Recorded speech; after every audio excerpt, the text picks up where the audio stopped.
యుద్ధము యెహోవాదే, యుద్ధము యెహోవాదే, యుద్ధము యెహోవాదే, యుద్ధము యెహోవాదే.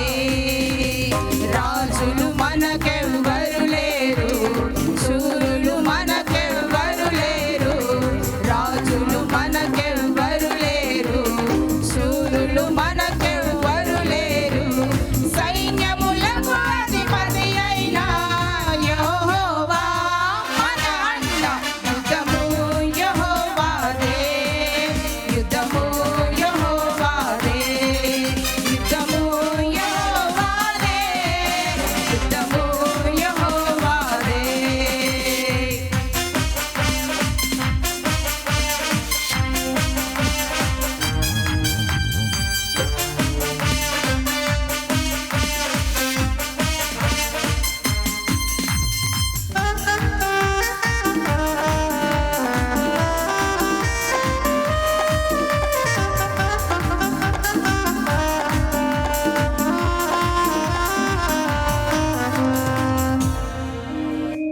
బాధలు మనలను కృంగదీయవు, వ్యాధులు మనలను పడద్రోయవు. బాధలు మనలను కృంగదీయవు, వ్యాధులు మనలను పడద్రోయవు. విశ్వాసమునకు గతయైన యేసయ్యే మన అండ. యుద్ధము యెహోవాదే, యుద్ధము యెహోవాదే, యుద్ధము యెహోవాదే, యుద్ధము యెహోవాదే.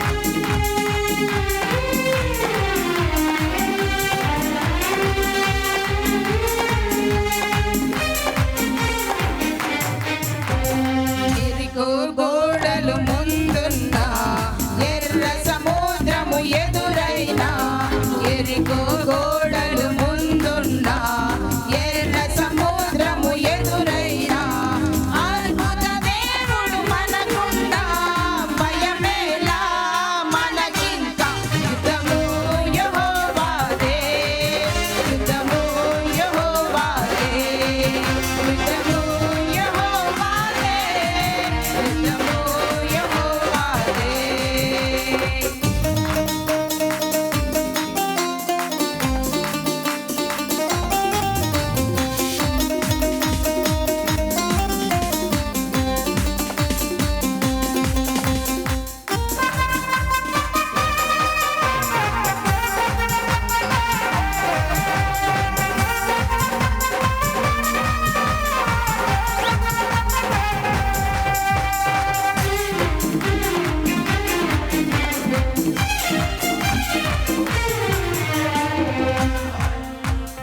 అపవాది అయిన సాతాను గర్జించు సింహము వలె వచ్చిన, అపవాది అయిన సాతాను గర్జించు సింహము వలె వచ్చిన, యూదా గోత్రపు సింహమైన యేసయ్య మన అండ.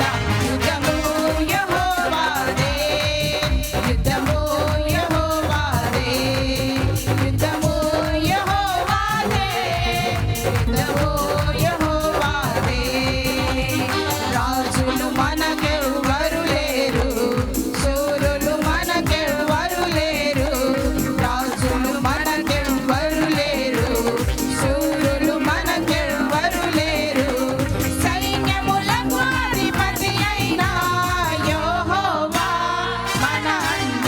యుద్ధము యెహోవాదే, యుద్ధము యెహోవాదే, యుద్ధము యెహోవాదే, యుద్ధము యెహోవాదే.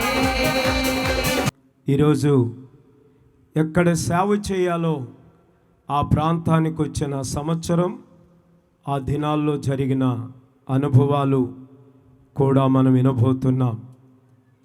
99వ సంవత్సరంలో చివరి నెల అనగా డిసెంబర్ నెలలో దేవుని సేవకులు మమ్మలను ఈ ప్రకాశం జిల్లా చేమకుర్తి మండలం అగ్రహారం అనే గ్రామానికి తీసుకొచ్చారు. ఈ గ్రామంలో 2001 సగం దాకా ఇక్కడ ఉండాల్సి వచ్చింది. మరి దేవుని మహాకృపను బట్టి ఆ 2000 సంవత్సరంలో ఇక్కడికి నేను నా భార్య కొద్దిపాటి సామానుతో చిన్న అన్నం వండుకునే పాత్ర, కూర వండుకునే పాత్ర, కనీసం చాప కూడా తెచ్చుకోకుండా ఇలాంటి మ్యాటు, రెడ్ మ్యాటు, క్లాత్ అంతా ఇద్దరికి సరిపడి ఒక చాప అంతా, అది కొన్ని బట్టలు ఒక చిన్న గోతములో కట్టుకొని దేవుని సేవకులతో పాటు వచ్చాం. బస్టాండ్లో దిగి అంతకు ముందుగా నాకు తెలియకుండానే మరి మేదర మెట్లు దాటిన తర్వాత ఆ మధ్య అనుకుంటున్నాను, నాకు తెలియకుండానే ఒక పాట నా నోట బస్సులో మొదలైంది. యెహోవా నా కాపరి, నాకు లేమి కలగదు అని పాడుకుంటూ బస్సులో వస్తున్నా. ఎందుకంటే సీటు నాకు కొంచెం వెనక దొరికింది, దైవజనులు ముందు కూర్చున్నారు. ఆ పాట పాడుకుంటూ నాకు బాగా తెలుసు. చీమల మరి దాకా వచ్చాను. అక్కడి నుంచి ఆ పాట పాడుతూనే ఉన్నాను. ఆపాలనిపించలేదు, ఎందుకో పాడుతూ ఉన్నాను. ఇంకా చేమకుర్తి వస్తుంది అని మరి దేవుని సేవకులు సర్వేశ్వరరావు గారు అలాగే పాస్టర్మ గారు వారు లేచి నిలబడినప్పుడు ఇక్కడేనా బస్సు దిగవలసిన ప్రాంతం అని నేను కూడా, అంతకు ముందు రాలేదండి, నేను కూడా లేచి నిలబడి ఇంకా మేము కూడా మా సామాన్ సర్దుకొని బస్టాండ్లో దిగాం. బస్టాండ్లో దిగి ఒక రిక్షా కోసం ఎదురు చూస్తూ ఉండగా ఈ అగ్రహారం ఆయనే, మరి ఆయన పెద్ద ఆయన పేరు నాకు మర్చిపోయాను. ఆ రిక్షా అక్కడ ఉంటే పాస్టర్ గారు వాళ్ళు పిలిచాయి, అగ్రహారం వెళ్ళాలంటే మాది కూడా ఆ ఊరే అన్నట్టున్నారు. ఆ రిక్షా ఎక్కి ఆ సిద్ధవళ్ళు వీధి కొట్టు దాకా వచ్చి ఆ డౌన్లో స్పీడ్గా వెళ్తుంది రిక్షా. నేను కొంచెం పాస్టర్ గారు వాళ్ళకి స్థలం ఉండాలి కాబట్టి అయ్యగారు వాళ్ళు కానీ కొంచెం చివరిలో అప్పుడు పడబోయా. అది నాకు ఇప్పటికీ గుర్తే. సరే ఎలాగో సర్దుకున్నాం, వచ్చాం. ఇక్కడ ఉండగా మొట్టమొదటిగా నన్ను ఆదరించిన తల్లి సువార్తమ్మ గారు, మరి పంతులు గారు అంటారు ఈ ఊరిలో ఎక్కువగా, సుబ్బారావు గారు, వారి కుమారుడే నాగేశ్వరవన్న గారు, మరి నాగేశ్వరవన్న భార్య గారు జయమ్మక్క, నాగార్జున్ కుమార్, వాళ్ళ 2 బాబులు 2 కూతుర్లు, మరి వాళ్ళ చెల్లెళ్ళు చిన్న చిట్టమ్మ రమణమ్మ, వీళ్ళు ఇక్కడే ఉంటారు. మిగతా వాళ్ళు వాళ్ళ ప్రాంతాల్లో ఉంటారు. అప్పుడు సువార్తమ్మ గారు నాకు ఒక మాట ఇచ్చింది, అయ్యో నాకు కుమారుడు, ఇప్పుడు నీతో కలిపితే 2 కుమారులు అవుతారు గనుక నీకేం భయం లేదు అంటూ ఒక తల్లిలా ధైర్యపరిచింది. అప్పుడు నేను అనుకున్నాను, పోనీలే ఓ తల్లిలా నాకు దొరికింది అనుకున్నాను. ఆ విధంగా ఆ తల్లి తాను చనిపోయేంత వరకు నన్ను అలాగే చూస్తుంది. ఇక చిన్నగా ఇక్కడికి వచ్చి గిజ్జోనాన్నతో కలిసి కొంతకాలము ఈ పొలాల్లో ప్రార్థన చేశాం. మరి గిజ్జోనాన్నకు కూడా వివాహం జరిగింది, అందులో కొంత సహకారం చేశాం. ఆ విధంగా కొంత బాధగా ఉన్నప్పుడు, అన్నా మీకు తోడుగా వచ్చాను, మీరే ఇక్కడ దేవుని పరిచర్య కొనసాగుతున్నారని ధైర్యపరిచిన అన్న కొంచెం ఆ విషయాలని అంగీకరించలేకపోయారు. సరే ఎట్టకేలకు నా దర్శనం ప్రకారం నేను సేవ చేసుకుంటున్నాను, నీ దర్శనం ప్రకారం నీవు సేవ చేసుకో అన్నంతగా తాను కొంచెం సైడ్ అయిపోయారు. అప్పుడు నేను సర్వేశ్వరరావు గారు వాళ్ళతోనే కలిసి మరి వాళ్ళు చెప్పిన సూచనలు సలహాలు మేరకు వాళ్ళు చెప్పిన మాటల ప్రకారం ఇక్కడే నిలిచి సాగు చేస్తూ వచ్చాను. ఈ క్రమంలో మరి కొద్దిమంది విశ్వాసులు ఆ దినాల్లో వచ్చే కానుక నాకు బాగా తెలుసు, 30 రూపాయలు. అప్పట్లో కానుక 30 రూపాయలు. ఈ 30 రూపాయల కానుకతో నేను నా భార్య బ్రతకాలి. 30 రూపాయల కానుక, అందులో 3 రూపాయల దశంభాగం తీయాలి. ఆ 3 రూపాయల దశంభాగం తీస్తూ దాంతోనే పోషించబడాలి. ఒకరోజు నాకు అల్ప విశ్వాసం వచ్చాయో 30 రూపాయలకు 3 రూపాయలు తీస్తే ఇంకేముంటుంది అన్నంతగా దశంభాగం తీయకపోతే 70 రూపాయలు నష్టపోయాను. ఇది కరెక్ట్ కాదు అనుకున్నాను. అలా కొనసాగుతూ ఇప్పటికి అప్పటికి మాకు కూరక లేవు, బియ్యము లేవు అని ఎవరిని అడగలేదు. మాకు మంచం లేదు, కుర్చీ లేదు, మేము సావుకొచ్చాం, సావుకులము కదా ఏంటి అని కూడా అడగలేదు. కొద్ది కాలము గిజ్జోనన్నలు పట్టు పురుగులు కొరికేసిన ఆ పూరింట్లోనే ప్రార్థన జరుపుతూ అక్కడే నివాసం చేశాం. ఎందుకంటే పల్లెటూరు, ఎగస్ట్రాగా ఎవరికి ఇళ్ళు ఉండవు, అదనంగా ఉండవు. కాబట్టి అందులోనే కొంతకాలం కొనసాగుతూ వచ్చాం. ఆ తర్వాత ముసలయ్య గారని వాళ్ళ రూమ్ ఇక్కడే, కొంచెం 3 ఇళ్ళు అవతలే గవర్నమెంట్ రూము వాళ్ళకుంది.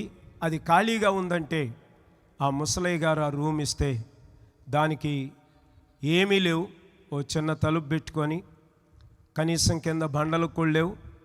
ఆ మట్టి నేల్లోనే మరి పేడతో అలికేసి, కరెంటు కూడా లేదు. ఆ వైర్లలో తగిలించుకొని ఓ చిన్న లైట్ లాక్కొని, ఫ్యాన్ లేవు, ఏమీ లేవు, తలుపు ఒక లైటు, అంతే.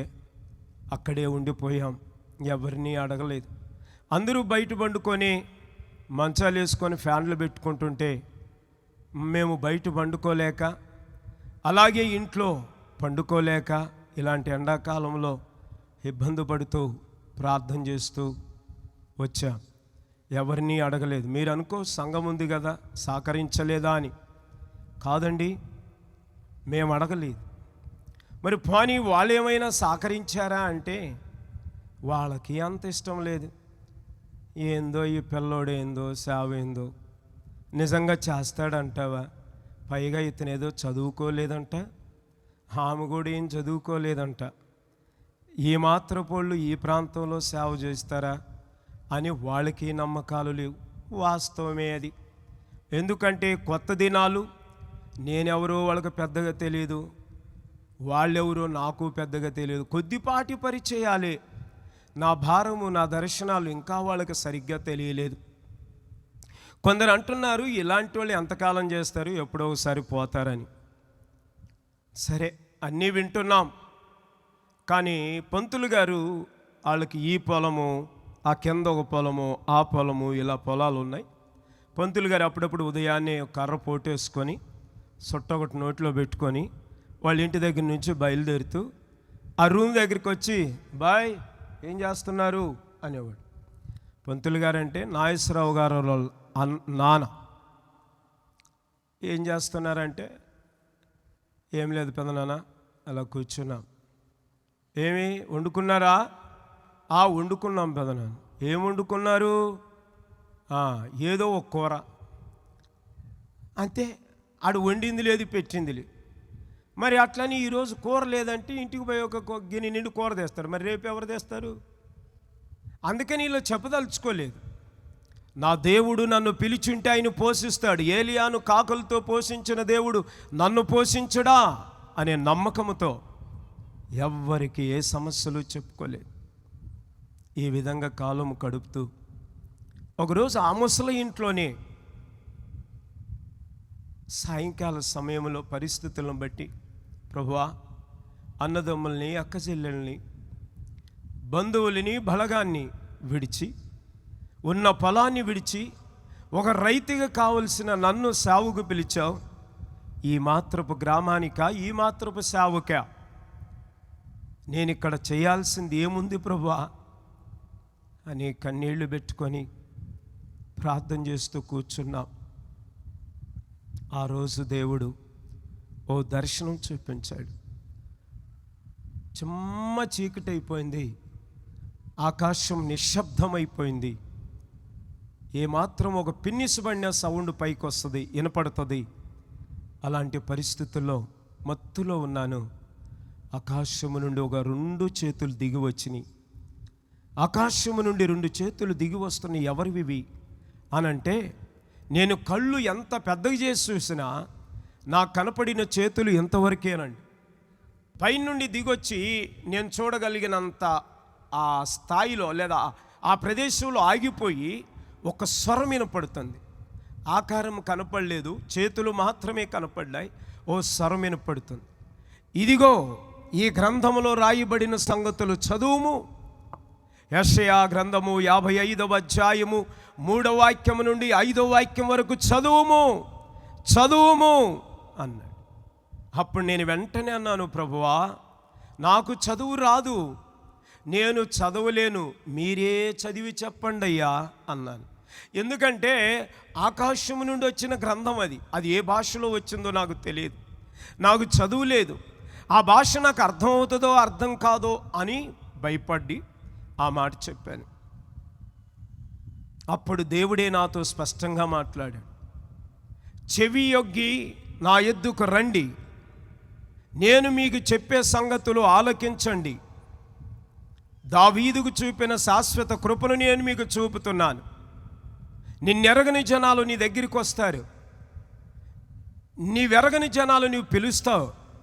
దావీదును అధిపతిగాను రాజుగాను జనములకు సాక్షిగా చేసిన వాడిని నేను మీ ఎడలో కృప చూపుతాను అని 2000వ సంవత్సరంలోనే దేవుడు నాతో ఆ గ్రంథంలో నుండి మాట్లాడాడు. ఈ దర్శనానికి విధేయులమై ఇంకా సావు మీదే దృష్టి పెడుతూ ఉన్న విశ్వాసులను దేవుని కోసం పెంచాలని భారముతో ఈ గ్రామంలో సాగు చేస్తున్నాం. కొందరు అడుగుతున్నారు, బాబు మీది ఏ ఊరు? కర్నూలు జిల్లా అండి.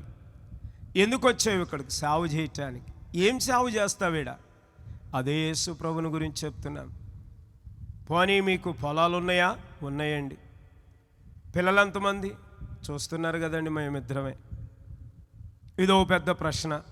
కొంతమంది నా దగ్గరికి వచ్చి, అయ్యా మా పిల్లల కోసం ప్రార్థన చేయండి, మా అమ్మాయి పెళ్ళి అయింది, పిల్లలు పుట్టలేదు. ఈ విధంగా మాట్లాడుతున్నప్పుడు నాలో ఒక ప్రశ్న బయలుదేరింది. మరి నీకు కూడా లేరుగా, అయితే నువ్వేం చేస్తావు? ఇంకా మొదలుపెట్టాం.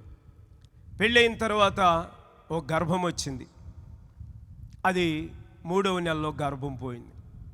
సరే, గుంటూరులో ఉన్న విశ్వాసులు, అంటే మేము ఇక్కడుంటూ అక్కడుంటూ పోతూ వస్తూ ఉంటాం, అది హెడ్ క్వార్టర్ కాబట్టి, వాళ్ళు అన్నారు, ఏముందిలే అబ్బాయి, జనరల్గా జరుగుతుంటాయి, వేడి చేసినప్పుడు కొంచెం ఇది అవుతుంది, ఏం కాదులే, దేవుడు ఏమన్నా ఇంకివ్వకపోతాడా, ఇప్పుడే కదా, ఇంకొకసారి వస్తుందిలే అన్నారు. సరే, ఆ మాటలు కొంచెం ధైర్యపరిచి, సరే పోతే పోయిందిలే అని మొదటి గర్భాన్ని గురించి పెద్ద దిగులు వాళ్ళ చింతరాల. ఇక 2వ గర్భం వచ్చింది, అంటే 2వసారి గర్భం వచ్చింది. ఆ టైంలో మా బంధువుల దగ్గర ఉన్నాం. మా పెదనాన్న అన్నాడు, బాబు ఏంటి మొదటిసారి నీ భార్య గర్భం పోయిందంట?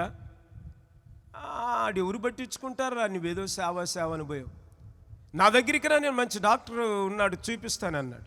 ఓహో, మా పెదనాన్న ఇట్లా అన్నాడు కాబోలు, ఆయన ఉద్యోగస్తుడు, చదువుకున్నవాడు, సహాయం చేస్తాడు అనుకున్నాను అన్నట్టుగా 2వసారి వెళ్ళాము. అక్కడికి వెళితే అదే సందర్భంలో అక్కడ గర్భం పోయింది. మేము కర్ణాటక వెళ్ళాలని మా ఊరి నుంచి వెళితే ఆ బస్సులోనే గర్భం పోయింది. ఊరిని దుంపదేగా, పచ్చి రక్తం, భయంకరమైన పరిస్థితులు. సరే, మా పెదనాన్న అన్నాడు కదా అని వెనక తిరిగి రాకుండా రాయచూరుకి వెళ్ళాం.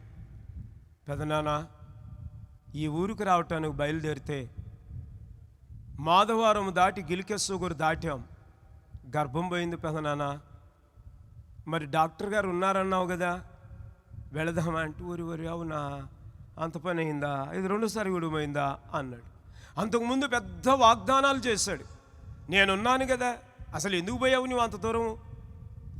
మీ నాన్న నేను కలిసిలేమా? మీ నాన్నోళ్ళమ్మ మా అమ్మ ఒక తల్లి పిల్లలు కారా? అని ఎన్నెన్నో మాటలు చెప్పినవాడు ఆ రోజు అన్నాడు, డాక్టర్ గారు ఉన్నాడో లేదో అని అటు చేసి ఇటు చేసి వారం రోజులు ఉంచుకొని హాస్పిటల్కి పోలేదు, డాక్టర్ దగ్గరికి పోలేదు.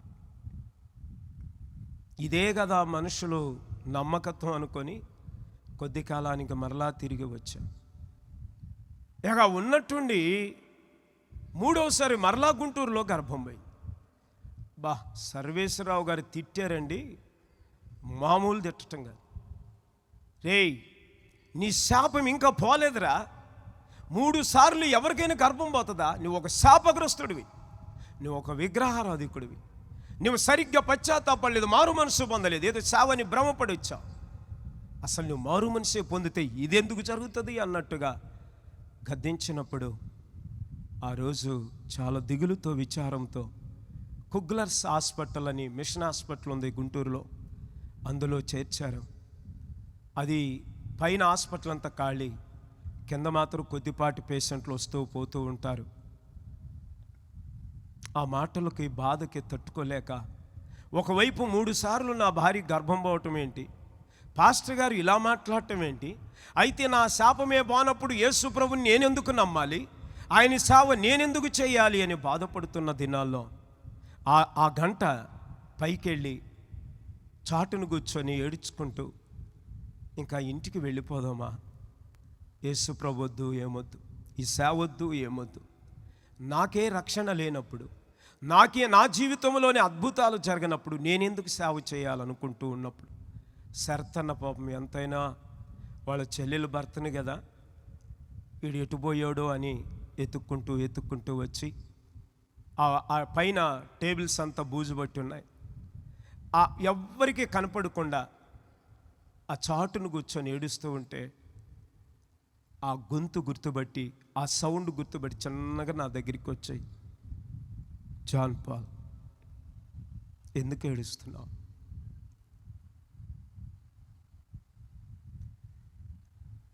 దేవుడు ఏదో ఒక అద్భుతం చేస్తాడు, ధైర్యంగా ఉండు, నువ్వు దేవుని సేవకుడివి, మేమేమనుకోవట్లేదు, మీ జీవితంలో దేవుడు ఒక ప్రణాళిక కలిగి ఉంటాడు, బాధపడద్దు, ఓదార్చటం మొదలుపెట్టాడు. గుంటూరు ప్రార్థనా సహవాసంలో శర్తనకు ఒక మంచి పేరు ఉంది. ఆయన బర్నబా అనే పేరు కలిగిన వాడు, అనగా ఆదరించట్లో మంచి దిట్ట, చక్కగా ఆదరిస్తాడు. ఏ పరిస్థితుల్లోనైనా ఆయన మాటలు వింటే కొంచెం ధైర్యం వస్తుంది. ఆ క్రమంలో నన్ను ధైర్యపరిచి, మరి పాస్టర్ గారు ఇలా అన్నారు కదా అంటే, సరేలే పెద్దోడు కదా అంటుంటాడు, ఏం కాదు, అది శాపం వల్ల జరిగింది కాదు, దేవుడు ఏదో నీ పట్ల ప్రణాళిక కలిగి ఉంటాడు అని ధైర్యపరిచి నన్ను చిన్నగా కిందకు తీసుకొచ్చి ఇక కొంచెం నాతో కొద్ది కాలం సహవాసం చేసి ఆ పరిస్థితులు మర్చిపోయేటట్లుగా చేశాడు. సరే, గుంటూరులో విశ్వాసులందరూ ఒక మాట చెప్పారు, అయ్యా ఓ స్పెషలిస్ట్ దగ్గరికి వెళదాం, అసలు 3 సార్లు పోయింది, కారణం ఏంటో తెలుసుకుందామంటే గుంటూరు గర్భసంచి స్పెషలిస్ట్ సరళా డాక్టర్ గారి దగ్గరికి తీసుకెళ్ళాను. అన్ని టెస్టులు చేసి చూస్తే ఆమె ఒకటే అంది, ఏమని అంటే, బాబు నీకు పిల్లలే కావాలంటే 2వ పెళ్లి చేసుకో, భార్య కావాలంటే గర్భం రాకుండా ఆపరేషన్ చేసి ఉంచుకో, అంతే. పిల్లల కోసం 2వ పెళ్ళ, భార్య కోసం ఆపరేషన్ చేసుకొని భార్యతో ఉండటమా అంటే, ఈ సంగతి విశ్వాసులు నాకు చెప్పకుండా 6 నెలలు దాచారు.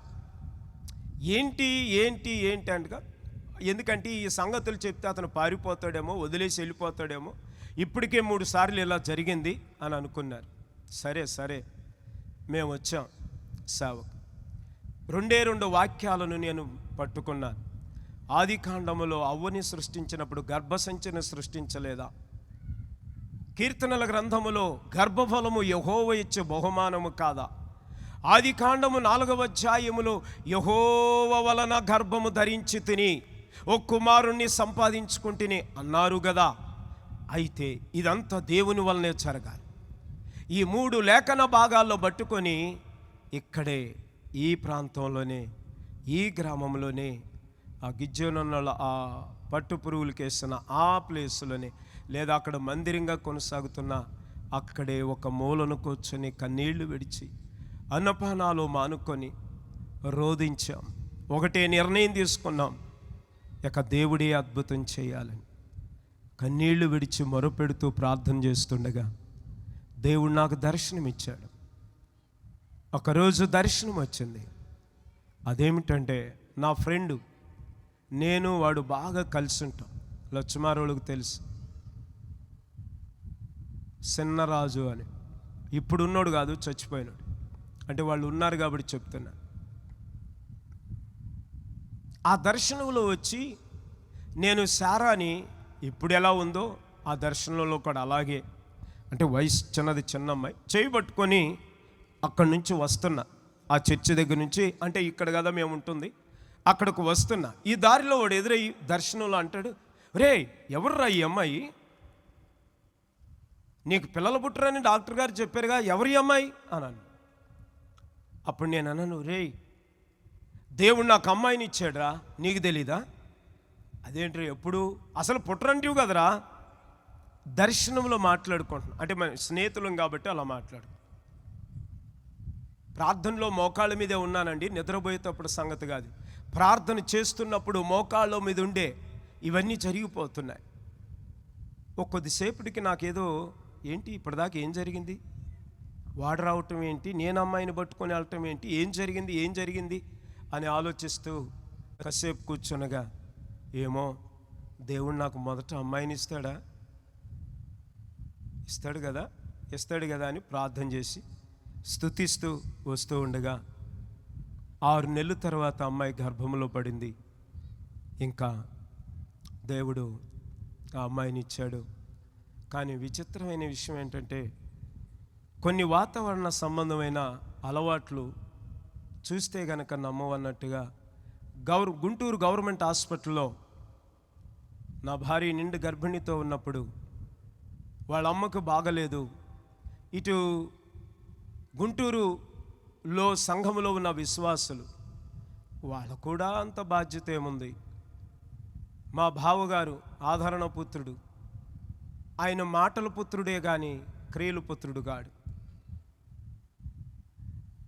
ఎవరైనా ఒక్క ఆడు మనిషి గర్భంతో ఉన్నప్పుడు హాస్పిటల్లో ఉంటే ఆడు మనిషి పక్కన ఆడు మనిషి ఉంటారా, మగ వ్యక్తి ఉంటారా? మీకు అర్థమైంది. ఎవ్వరు రావట్లా.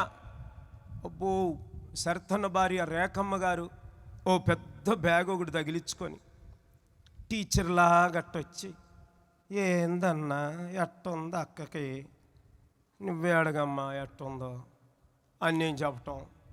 ఈ విధంగా టీచర్లు, ఉద్యోగస్తులు, జాబ్ చేసేవాళ్ళు అందరూ విశ్వాసులు వచ్చి అట్లా బ్యాగులు తగిలించుకొని పలకరించి వెళ్ళేవాళ్ళే కానీ భారం పంచుకున్న వాళ్ళు ఎవ్వరూ లేరు. పాపం ఆ దినాల్లో సర్వేశ్వరరావు కన్నా అప్పుడప్పుడు సంఘం మీద కోప్పడేవాడు.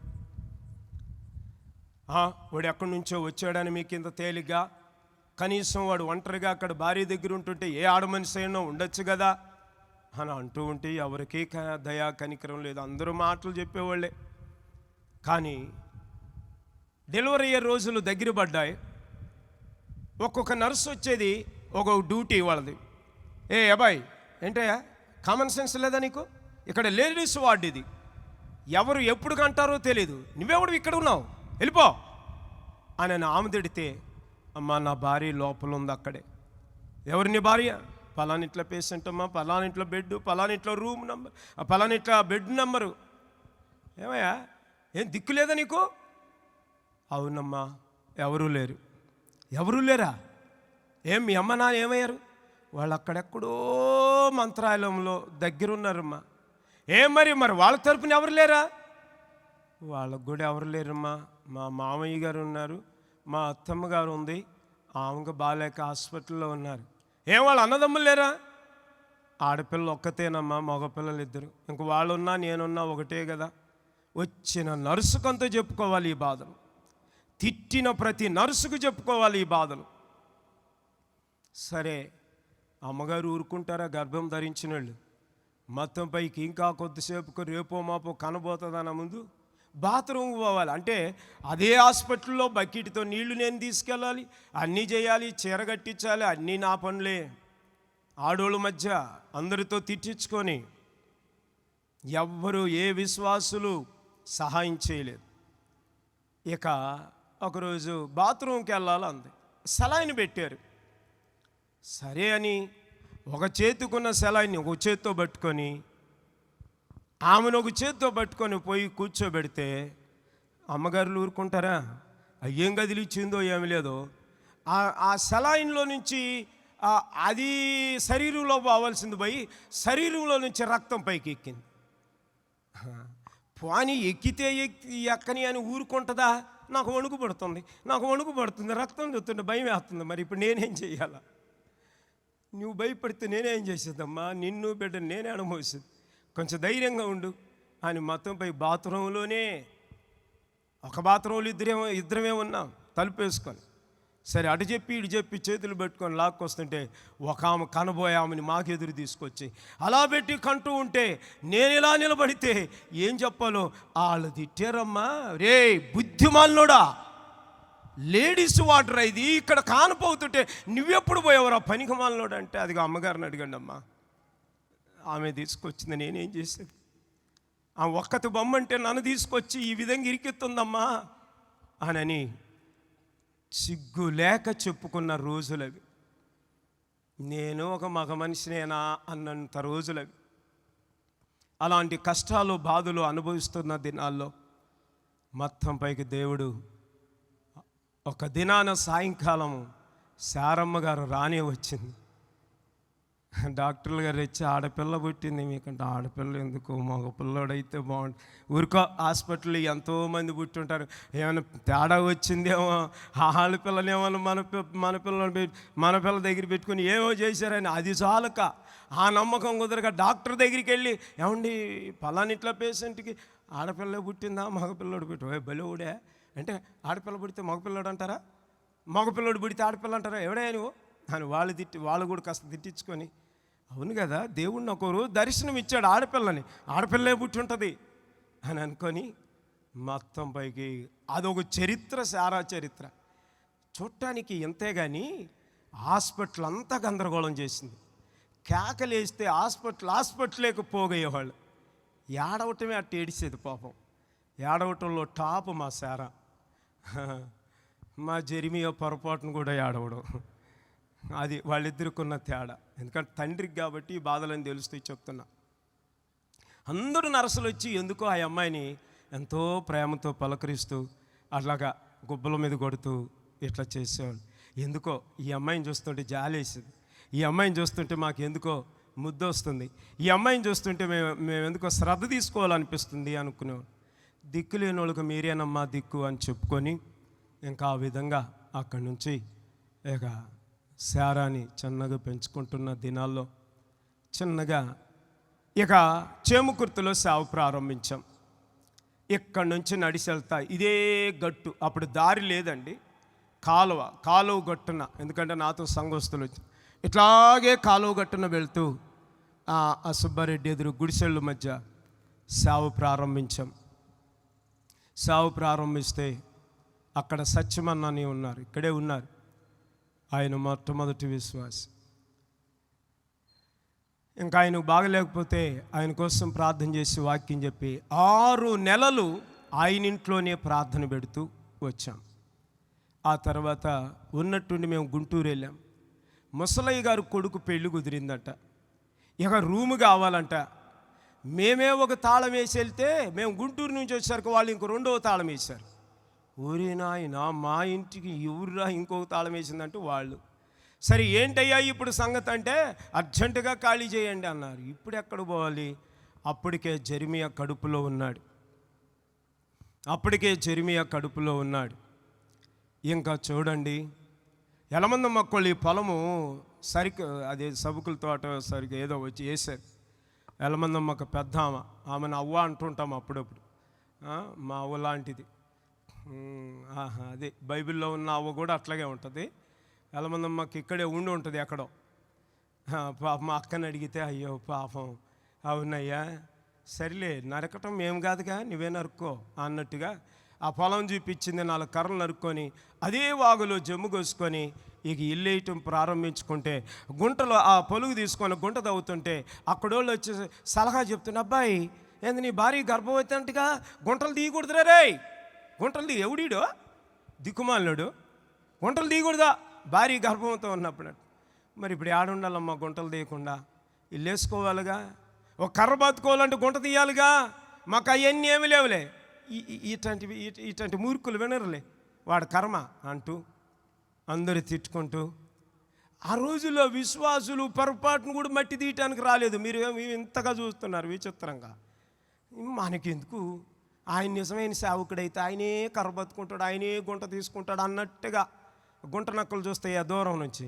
అట్ట చూసిన మహానుభావులు వీళ్ళంటే ఇప్పుడున్నోళ్ళు కాదు, అప్పుడున్నోళ్ళు.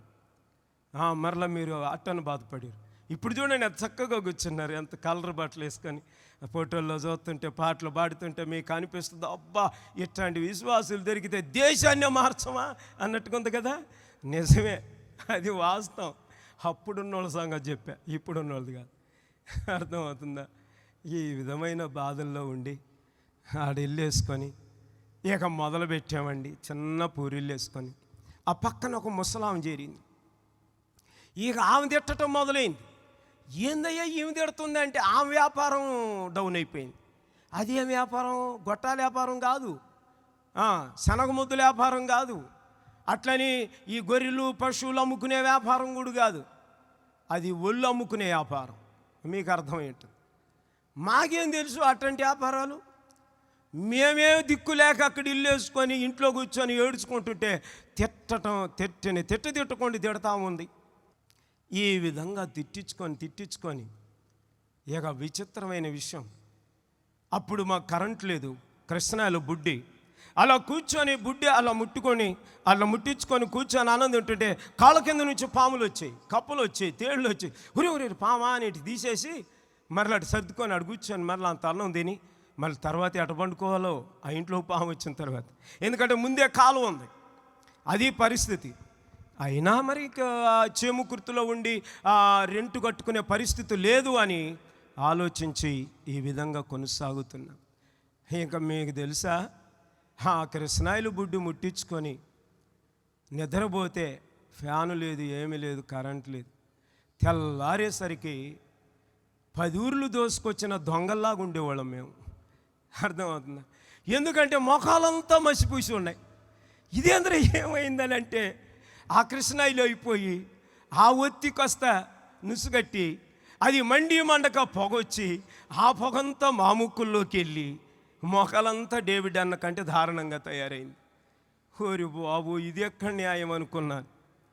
ఈ విధమైన కష్టాలు అనుభవిస్తూ రేషన్ కార్డు లేక ఎవరో పక్క ఆమె రేషన్ కార్డు ఇస్తే ఆ కోటా బియ్యం తెచ్చుకొని, ఆ పుణ్యాత్ములు అక్కడ ఉన్నవాళ్ళు రేషన్ కార్డు కూడా లేకుండా చేశారు ఆ దినాల్లో. ఇంకొక ఆమె వచ్చింది, ఇట్లాంటి పందిరికి మా ఇంట్లో చిన్న పందిరిలాగా వేసుకొని ఆ ఇంట్లో ఉంటుంటే ఇట్లా గొంజ పట్టుకొని ఊపిరే, నువ్వు ఇక్కడ ఎట్టుంటావో చూస్తారా, నీకు ఇల్లు ఎట్టొస్తుందో చూస్తారా అని ఊపుతుంది.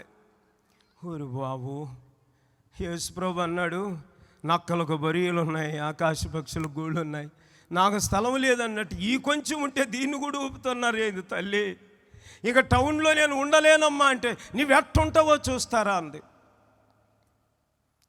ఇలాంటి కష్టాల్లో కన్నీళ్లు విడిచి ప్రార్థన చేస్తుంటే ప్రభు అన్నాడు, నా కుమారుడా, నువ్వు భయపడుకో, నేను నీకు నివాస స్థలం ఇస్తా. దేవుడు కాంగ్రెస్ ప్రభుత్వం వచ్చిన తర్వాత దారాసామయ్య గారు ఎమ్మెల్యే కాలంలో 2005లో పట్టాలు ఇచ్చి 2006లో స్థలాలు ఇచ్చారు. నాకే కాదు, దేవుని మందిరానికి కూడా స్థలం ఇచ్చారు. నేను సత్యమని మాట్లాడుకున్నాం. దేవుడి దయ వల్ల మనందరికీ ఒక చాటు కనుక స్థలాలు వస్తే ఆ అడుగు ఇచ్చి ఓ మందిరం వేసుకుందామన్నా అన్నారు. కానీ ఆ రోజు అన్న యథార్థంగా అట్లా మాట్లాడారు. కానీ అన్న మాట్లాడిన యథార్థతకి అడుగు స్థలం ఇచ్చే విశ్వాసులు ఈ కాలంలో లేరు. అది ఎప్పుడో 100 సంవత్సరాల క్రితం ఇచ్చేవాళ్ళేమో.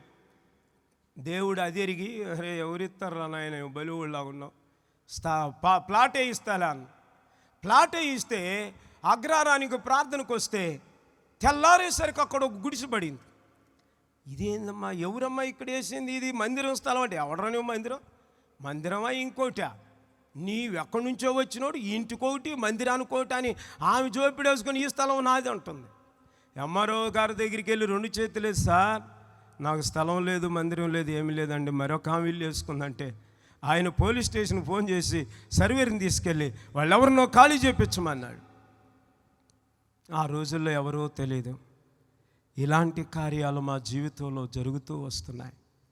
అవునండి, ఇలాంటివన్నీ అనుభవిస్తూ అక్కడున్న దినాల్లో ఇక్కడన్నా కొంచెం 2 రోజులకు ఒకసారి అన్నం తిన్నామేమో, కానీ ఇక సూర్యానగర్కి వెళ్ళిన తర్వాత ఒక్కరోజు అన్నం తింటే 4-5 రోజులు ఆ అన్నం కోసం ఎదురు చూసేవాళ్ళు. ఎందుకంటే ఇక్కడే కొద్దిపాటి విశ్వాసులు వీళ్ళే పేదవాళ్ళు అనుకుంటే వాళ్ళు ఇంకా నిరుపేదలు వచ్చారు. అక్కడ వాళ్ళెవరు కర్ర ఒకటి పెట్టుకొని చినిగిపోయిన చెప్పులు ఒకటి వేసుకొని వాళ్ళే చింపురినెత్తి పెట్టుకొని వాళ్ళు వస్తుంటే వాళ్ళకి నా బాధలు చెప్పుకుంటే వీళ్ళు కూడా పోతారేమో అన్న భయంతో వాళ్ళకి నా బాధలు చెప్పుకోలేక గుండెల్లో దాచుకొని ఏడిసిందే ఆడవటం. ఒక దశలో ప్రభువా మా చుట్టాలు బంధువులు ఎవరు రాకూడదయ్యా అని అంటే కొంతకాలం రాలా. ఉన్నట్టుండి మా తమ్ముడును మా చెల్లి నరసమ్మ వచ్చింది. అప్పుడెప్పుడో చికెన్ గున్నెలు వచ్చినాయి, కాళ్ళు పట్టుకునేవి. అవి కాళ్ళు చేతులు మొత్తం అందరిని కట్టేసి పడేసినాయి. అది ఏందో ఆ రోగం ఏందో మొత్తం పైకి వచ్చారు. ఈ బాధలు చూడలేక ఇది ఒక ఇల్లా, ఇది ఒక కొంప, ఈడు ఒక సేవకుడా సేవ అన్నట్టుగా వాళ్ళు అంతే వదిలేసి వెళ్ళిపోయారు. ఏదో తమ్ముడు వచ్చాళ్ళ చెల్లి వచ్చాళ్ళ అనుకుంటే ఈ రోజున్న ప్రేమ ఆ రోజు వాళ్ళకి లేదు. పాపం ఆడెవడో అన్న దిక్కుమాలినోడు అన్నంతగా చూశారు. ఇలాంటి కష్టాలు, ఇలాంటి సమస్యలు సేవలో ఎదుర్కొంటూ వచ్చామండి. దేవుడి సాక్ష్యాన్ని దీవించునుగాక. ఆమేన్, ఆమేన్.